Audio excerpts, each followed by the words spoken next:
ভাগে কোরবানি দেওয়া যাবে কিনা, কত টাকা থাকলে কোরবানি বাধ্যতামূলক, কোন সময় থেকে কোরবানি করা যাবে, রাতে কি কোরবানি করা যাবে, কোরবানির পশু এটা দেখায় বেড়ানো, প্রদর্শন করে বেড়ানো, এটা কি জায়েজ আছে কি? কোরবানির পশু কেনার পরে এবং জবাই করার পরে পশুর সঙ্গে সেলফি তুলে এটা ফেসবুকে দেওয়া যাবে কিনা, পরিবারের সব সদস্য বা একাধিক সদস্য যদি সামর্থ্যবান হয় তাহলে সবাই দিবে, নাকি গোটা পরিবারের পক্ষ থেকে একজন দিলেই চলবে?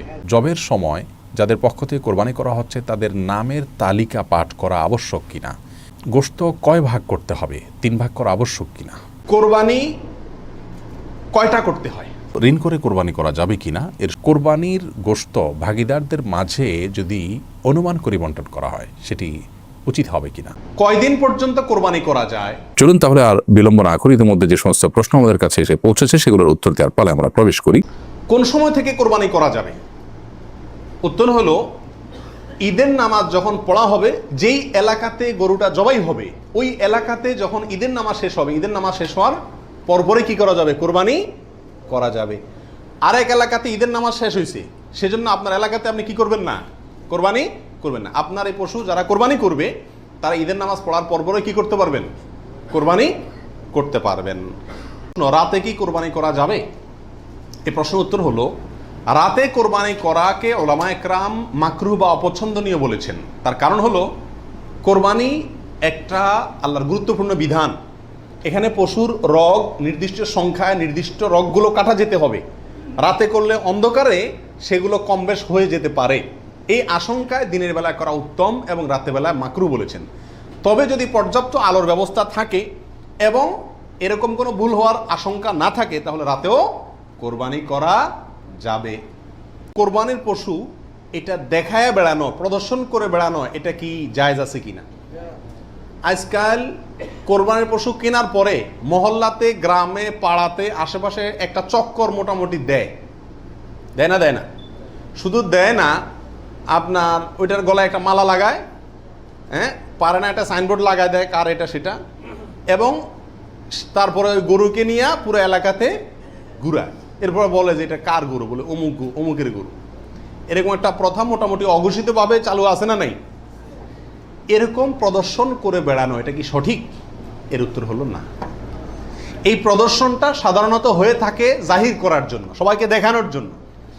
আর এই দেখানোটার ভেতরে কল্যাণের চাইতে অকল্যাণ বেশি। কেউ যদি বলে আমি এটা দেখাচ্ছি এই জন্য যাতে অন্যরা উৎসাহিত হয়, তাহলে তো এটা ভালো উদ্দেশ্য, কিন্তু এই উদ্দেশ্যে খুব অল্প সংখ্যক মানুষই কি করে, এটাকে শোডাউন করে। বরং এটা শোডাউন করে কি জন্য?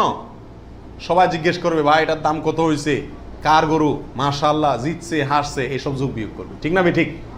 অতএব মানুষকে দেখায় বেড়ানোর উদ্দেশ্যে যদি এই কোরবানির পশুকে প্রদর্শন করা হয়, শোডাউন করা হয়, তাহলে এটা রিয়া এবং রিয়ার কারণে গুনাহগার হবে। এটা করা যাবে না। আল্লাহ আমাদেরকে বুঝার তৌফিক দান করুন। পরিবারের সব সদস্য বা একাধিক সদস্য যদি সামর্থ্যবান হয় তাহলে সবাই দিবে, নাকি গোটা পরিবারের পক্ষ থেকে একজন দিলেই চলবে? নবী আলাইহিস সালাম থেকে এক্ষেত্রে একটা হাদিস বর্ণিত হয়েছে, যেটা একটু আগে আপনাদেরকে শুরুতে আমি শুনাইছি।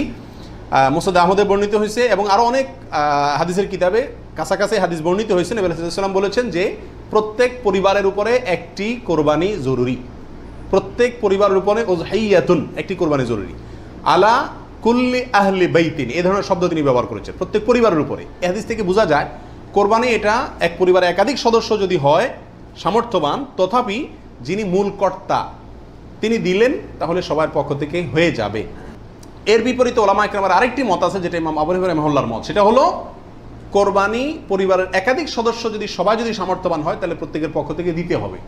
ওনার যুক্তি, উনি বলেন নবী আলাইহিস সালামের ওই হাদিস, যে হাদিসে তিনি বলেছেন যার সামর্থ্য আছে আর কোরবানি দেয় না সেজন্য ঈদগাহে না আসে। এখানে যার সামর্থ্য আছে প্রত্যেক ব্যক্তিকেই শামিল করে এই নির্দেশনা। বিষয়টা গবেষণামূলক, উভয় পক্ষেরই দলিল এবং যুক্তি আছে। তো এক্ষেত্রে সতর্কতামূলক মত যদি অবলম্বন করি আমরা, তাহলে প্রত্যেকেরই যার যার সামর্থ্য আছে তার পক্ষ থেকে করা যেতে পারে, এবং করলে সমস্যা হবে এটা কারোর মতেই নাই। কোরবানির গোশত ভাগিদারদের মাঝে যদি অনুমান করে বন্টন করা হয় সেটি উচিত হবে কিনা, এর উত্তর হলো না, এটি উচিত হবে না। বরং যথাসম্ভব পরিমাপ করে সমান হারে সবার মধ্যে বন্টন করা উচিত এবং কর্তব্য। এটা অনুমান করে ভাগ করা উচিত নয়। গোশত কয় ভাগ করতে হবে, 3 ভাগ করা আবশ্যক কিনা, এর উত্তর হলো যার যার ভাগের গোশতকে তিনি 3 ভাগে বিভক্ত করে বন্টন করা বা ব্যবহার করা এটি মুস্তাহাব। 1 ভাগ নিজের জন্য, 1 ভাগ আত্মীয় স্বজন প্রতিবেশী তাদের জন্য, এমনকি যিনি কোরবানি করেছেন এমন কাউকে উপহার হিসেবে পাঠানো যেতে পারে। আরেক ভাগ হলো গরিব, অভাবী, দুঃখী মানুষদের জন্য। কিন্তু এই 3 ভাগ করাটা জরুরি কিংবা আবশ্যক নয়, এটাকে হেরফের বা কমবেশ করাতে কোনো অসুবিধা নেই। 3 ভাগে করতে পারলে উত্তম এবং ভালো।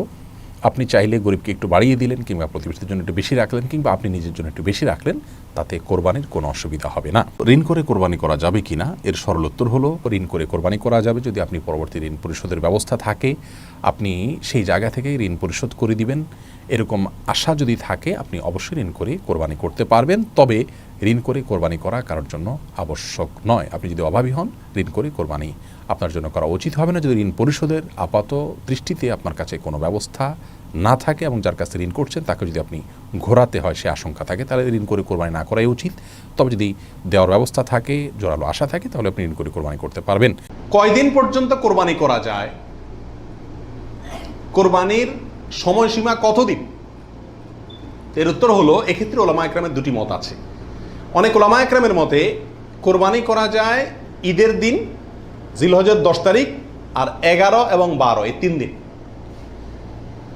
এটা ইমাম আবু হানিফা রাহিমাহুল্লাহর মত। এর বিপরীতে অনেক ওলামা একরামের মত হলো কোরবানি এটা 4 দিন পর্যন্ত করা যায়। কোরবানি ঈদের দিন এবং তারপরে আরো 3 দিন, 11, 12, 13। যুক্তি হলো যে আইয়ামে তাশরিক, এক হাদিসে আসছে একেবারে সুস্পষ্টভাবেই যে আইয়ামে তাশরিক এই দিনগুলা সবগুলাই হলো জবাই করার দিন, অর্থাৎ কোরবানি করার দিন। সেহেতু আইয়ামে তাশরিক হলো ঈদের দিন, ঈদের পরে আরো 3 দিন, অর্থাৎ 13 তারিখ, চাঁদের 13 তারিখের সন্ধ্যার আগ পর্যন্ত।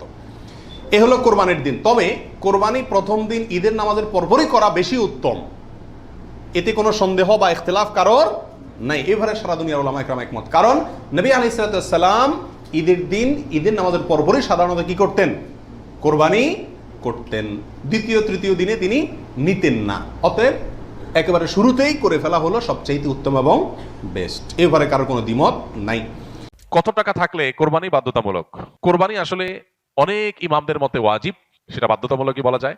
আবার অনেক ইমামদের মতে কোরবানি করা সুন্নাত। হানাফি মাযহাব অনুযায়ী কোরবানি করা ওয়াজিব। কাদের উপর ওয়াজিব? যাদের কাছে যাকাত ফরজ হওয়ার মতো সম্পদ আছে। সেটা 1 বছর যদি নাও হয়, সম্পদের বয়স যদি 1 বছর নাও হয়, যাকাত দেওয়ার জন্য 1 বছর বয়স হতে হয় সম্পদের বয়স, কিন্তু কোরবানির জন্য 1 বছর বয়স হওয়া লাগে না। এটা হলো যাকাত এবং কোরবানির মধ্যে পার্থক্য। মূল সম্পদের পরিমাণ সমান। যাকাতের জন্য যে পরিমাণ সম্পদ লাগে, কোরবানি করতেও সে পরিমাণ সম্পদ লাগে। এখন 83 বা 85 গ্রাম বা আমরা রূপায় ভরিতে বললে 52.5 ভরি রূপার মালিক অথবা রূপা কেনার মতো টাকা কারোর কাছে থাকলে তারপরে হজ, তারপরে কোরবানি আবশ্যক বা ওয়াজিব। তো এইটার বাজার মূল্য এখন হিসেব করলে 80-85 হাজার টাকা প্লাস মাইনাস হয়, খুব বেশি না। এই টাকা যদি কারোর কাছে থাকে ঋণ মুক্ত, তাহলে সেক্ষেত্রে তারপরে কোরবানি আবশ্যক। তারপরে কোরবানির পশু কেনার পরে এবং জবাই করার পরে পশুর সঙ্গে সেলফি তুলে এটা ফেসবুকে দেওয়া যাবে কিনা, সামাজিক যোগাযোগের মাধ্যমে প্রচার করা যাবে কিনা, ইসলামের দৃষ্টিতে এর ভিতরে কোনো এ ব্যাপারে কোনো বাধা আছে কিনা? এর উত্তর হলো কোরবানির পশু কেনার পরে অথবা জবাই করার পরে ওই পশুর সাথে সেলফি দেওয়া, সেলফিটাই তো অনেকের মতে এটা একটা মানসিক রোগে পরিণত হয়েছে। আর এই গরুকে কেনার পরে, ছাগল কেনার পরে তার সঙ্গে ছবি তুলে, সেলফি তুলে ওইটা ফেসবুকে বা সামাজিক যোগাযোগের মাধ্যমে প্রচার করা, এটা ইসলামের শরিয়ার দৃষ্টিতে খুবই গর্হিত এবং নিন্দনীয় একটি কাজ। বিশেষ করে এই জন্য যে প্রথমত বিনা প্রয়োজনে এই ছবিটা তোলা হচ্ছে, দ্বিতীয়ত হলো এর মাধ্যমে নিজে কি কোরবানি দিচ্ছে এটাকে কি করা হচ্ছে? জাহির করা হচ্ছে, প্রচার করা হচ্ছে। বাহবা কি আল্লাহর কাছ থেকে নিতে চান না মানুষের কাছ থেকে নিতে চান? আল্লাহর কাছ থেকে যদি নিতে চান তাহলে ওইটাকে প্রচার করে মানুষের কাছে লাইক কমেন্ট পাইলেন, সেই আশায় এটাকে আপনার লাইক কমেন্টের ব্যবসায় বিজনেসের পুঁজি হিসাবে খাটাইলেন। আল্লাহর কাছে তার বিনিময় পাওয়ার আশা করা বড় কঠিন। এই জন্য এই গরুর সাথে সেলফি তোলা, বিশেষ করে জবাই করার পরে রক্ত সহকারে ছবি তোলা, এগুলো কোনো অবস্থাতেই ইসলামের শরিয়ার দৃষ্টিতে খুব একটা ভালো কাজ নয়। এগুলো থেকে আমাদের বিরত থাকা উচিত, মনে করা উচিত এটা একটা ইবাদত। এটা কি ইবাদত? ইবাদতের ক্ষেত্রে তামাশা বা যা মনে চাইলে তা করলাম, ফাইজলামতি করলাম, এর কোনো সুযোগ নাই। আল্লাহ আমাদেরকে বোঝার তৌফিক দান করুন। জবের সময় যাদের পক্ষ থেকে কোরবানি করা হচ্ছে তাদের নামের তালিকা পাঠ করা আবশ্যক কিনা, এর সরল এবং সহজ উত্তর হলো এটি জরুরি কিংবা আবশ্যক নয়। তবে যদি কেউ করতে পারেন তাহলে সেটি ভালো, মুস্তাহাব। সহিহ মুসলিম হাদিসে বর্ণিত হয়েছে রাসূল করিম সাল্লাল্লাহু আলাইহি সাল্লাম তার কোরবানি পশু জবাই করার সময় বলেছিলেন, বিসমিল্লাহ আল্লাহুম্মা তাকাব্বালহু মিন মুহাম্মদ ওয়া মিন আলি মুহাম্মদ ওয়া মিন উম্মতি মুহাম্মদ, যার অর্থ হলো, আল্লাহ আমি আপনার নামে এটি জবাই করা শুরু করছি, আপনি এটাকে কবুল করুন মুহাম্মদের পক্ষ থেকে, তার পরিবারের তরফ থেকে, তার উম্মতের তরফ থেকে। এই জন্য কোরবানি যাদের পক্ষ থেকে করা হচ্ছে জবের আগে তাদের নামগুলো উল্লেখ করে, নাম পাশাপাশি বাবার নাম এভাবে যদি উল্লেখ করা হয় অমুকের সন্তান অমুক, এরকমভাবে সবার নাম উল্লেখ করে যদি বলা হয় আল্লাহ সবার তরফ থেকে আপনি কোরবানি কবুল করেন, এরপরে ছুরি চালনা করা হয়, এটি মুস্তাহাব, এটি উত্তম, জরুরি বা আবশ্যক কোনো বিষয় নয়। কোরবানি কয়টা করতে হয় এই প্রশ্নটা আজকাল এই জন্য করতে হচ্ছে যে এখন আমরা সমাজে কোরবানির সংখ্যা বাড়ানোর জন্য এক ধরনের প্রতিযোগিতা খেয়াল করতেছি। 3টা গরু, 5টা গরু, 7টা গরু, এমপি সাহেব, মন্ত্রী সাহেব, ব্যবসায়ী সাহেব, বিভিন্ন সাহেবরা করে কি করে না, এমনকি আমরাও একটা গরু একটা ছাগল, কারণ কেউ গরুর গোশত পছন্দ করে, কেউ ছাগল গোশত পছন্দ করে ঘরে, যার কারণে দুইটাই দিতে হয়, অথবা গরুতে 1 ভাগ দিতে হয়, আবার আলাদা ছাগল দিতে হয়। এই যে কোরবানির সংখ্যা বাড়ানোর একটা প্রবণতা আছে, আসলে ইসলামী শরিয়া কি বলে কোরবানির পশু বা কোরবানির সংখ্যা কতগুলো হওয়া জরুরি? তো এর উত্তর হলো যে কোরবানি মূলত একটি কোরবানি যথেষ্ট, একাধিক কোরবানি হওয়া এটা কিনা জরুরি না। নবী আলাইহিস সালাতু ওয়াস সালামের ব্যাপারে সুনানে তিরমিজিতে একটা হাদিস আসছে, যেটা কি ইমাম তিরমিজি হাসান বলেছেন, অন্যান্য উলামা একরাম অনেকে জয়ীফ বলেছেন, কিন্তু জয়ীফ বললেও ওই একই বিষয়ে আরো বিভিন্ন হাদিস আছে। সর্বসাকুল্যে উলামা একরামের বিষয়টা প্রমাণিত, সেটা হলো যে নবী আলাইহিস সালাম 10 বছর মদিনাতে বসবাস করেছেন হিজরতের পরে, এবং এই 10 বছরের প্রতি বছর তিনি কোরবানি করেছেন। প্রতি বছর তিনি কি করেছেন? এবং 2টি হৃষ্টপুষ্ট ভেড়া তিনি কোরবানি করেছেন, 2টি করেছেন। তিনি যদি চাইতেন সংখ্যা অনেক বাড়াইতে পারতেন, উট এবং আরো অনেক বড় বড় পশু দিয়ে কি করতে পারতেন? কোরবানি করতে পারতেন, কিন্তু 2টি ভেড়া কোরবানি করেছেন। তার একটি হলো তার নিজের এবং নিজের পরিবারের পক্ষ থেকে, আরেকটি তার গোটা উম্মতের পক্ষ থেকে, তাওহীদবাদী উম্মতের পক্ষ থেকে। তাহলে বোঝা গেল কোরবানির সংখ্যা বাড়ানোর ভিতরে খুব বেশি কল্যাণ নাই। হ্যাঁ, কেউ যদি কোনো এলাকাতে গরিব মানুষকে খাওয়ানোর উদ্দেশ্যে বেশি কোরবানি করে, নাম ফুটানোর উদ্দেশ্য না থাকে, তাহলে অবশ্যই সেই জন্য তিনি আল্লাহর কাছে কি পাবেন? আজর এবং সওয়াব পাবেন।